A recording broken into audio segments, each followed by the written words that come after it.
Welcome to secret of சமையல். இன்னைக்கு நம்ம பார்க்க போகிறது ரொம்ப டேஸ்டியான ரவா இட்லி.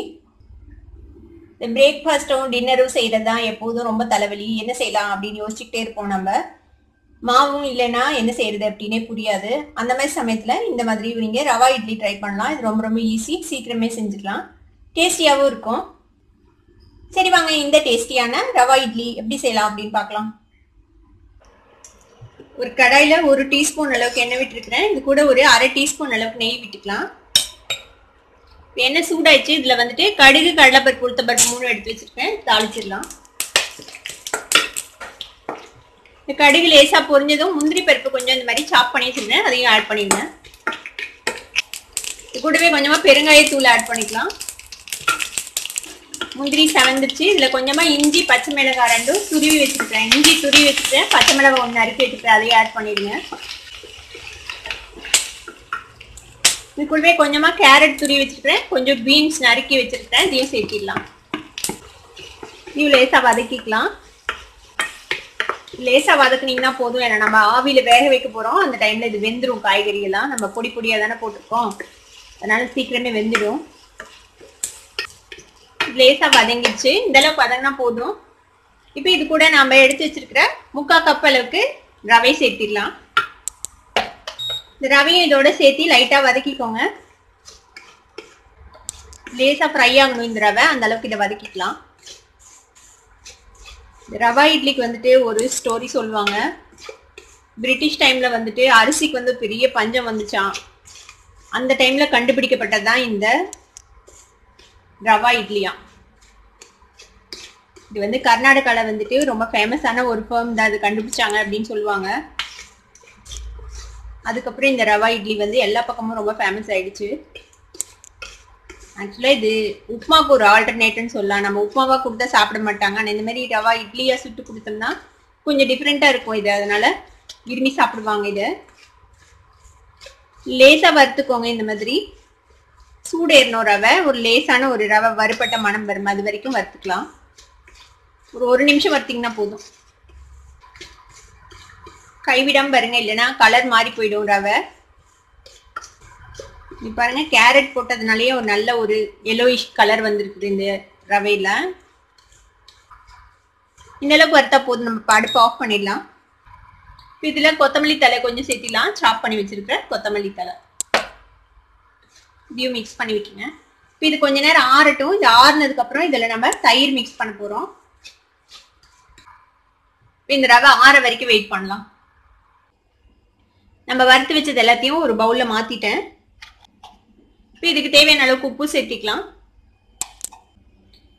நம்ம 3/4 கப் அளவுக்கு ரவை எடுத்துருக்குறோம். இதுக்கு வந்து மொத்தமாக 1.5 கப் அளவுக்கு தயிர் வேணும். நான் வந்து 1 கப் அளவுக்கு கெட்டி தயிர் எடுத்திருக்கேன். இது கூட ஒரு அரை கப் அளவுக்கு தண்ணியும் மிக்ஸ் பண்ண போகிறேன்.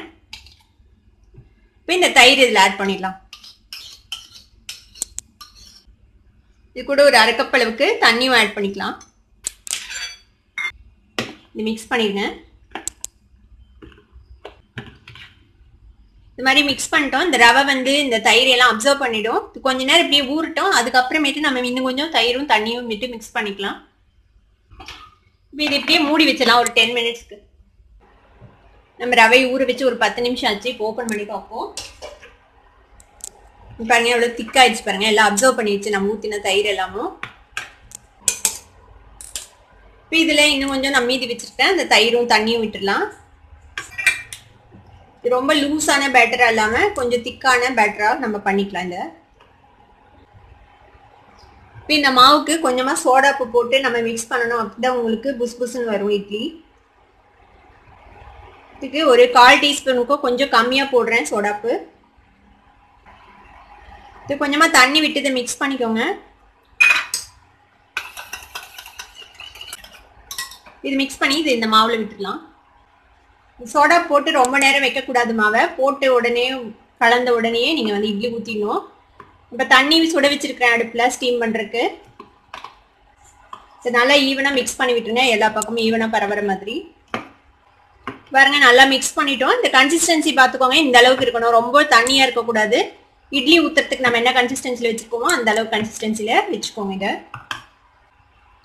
இதை தண்ணி காஞ்சிட்டு இருக்குது. இப்போ நம்ம இந்த இட்லி தட்டில் வந்துட்டு நெய் தடவி வச்சிருக்கேன். உங்களுக்கு நெய் வேணாம்னு நினச்சிங்கன்னா நீங்கள் எண்ணெய் தடவிக்கலாம் நெய்க்கு பதிலாக. இப்போ இந்த இட்லி தட்டில் இந்த மாவு ஊற்றிடலாம்.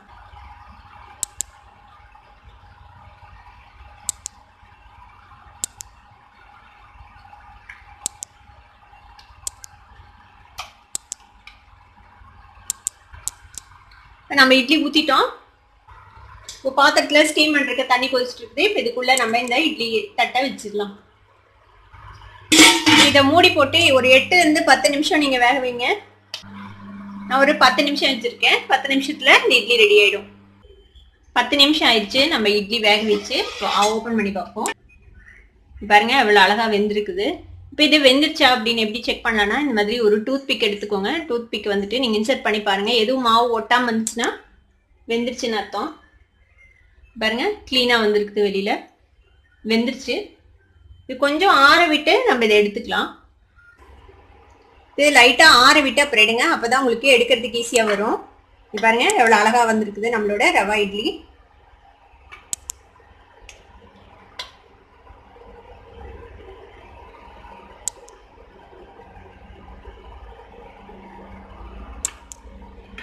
இதுக்கு வந்துட்டு நான் வந்து தேங்காய் சட்னி அரைச்சிருக்கிறேன். இதுக்கு வந்து தேங்காய் சட்னி, கார சட்னி, சாம்பார் எல்லாமே இதுக்கு சூட் ஆகும் நல்லா. இங்கே பாருங்க நம்மளோட ரவா இட்லி எவ்வளோ சூப்பராக ரெடி ஆயிடுச்சு. பாருங்க நல்ல ஸ்பாஞ்சியாக இருக்கும் இது சாப்பிட்றதுக்கு. இந்த ரவா இட்லியை நீங்களும் உங்கள் வீட்டில் ட்ரை பண்ணி பார்த்துட்டு எப்படி இருந்தது அப்படின்னு எனக்கு கமெண்ட்ஸில் ஃபீட்பேக் கொடுங்க. இந்த வீடியோ உங்களுக்கு பிடிச்சிருந்ததுன்னா சப்ஸ்கிரைப் பண்ணுங்க, பக்கத்தில் இருக்கிற பெல் ஐக்கானை கிளிக் பண்ணுங்க. அப்போ தான் என்னோட நோட்டிஃபிகேஷன்ஸ் உடனே உங்களுக்கு வந்து சேரும். லைக் பண்ணுங்க, ஷேர் பண்ணுங்க. தேங்க்யூ ஃபார் வாட்சிங் this video viewers. Bye bye.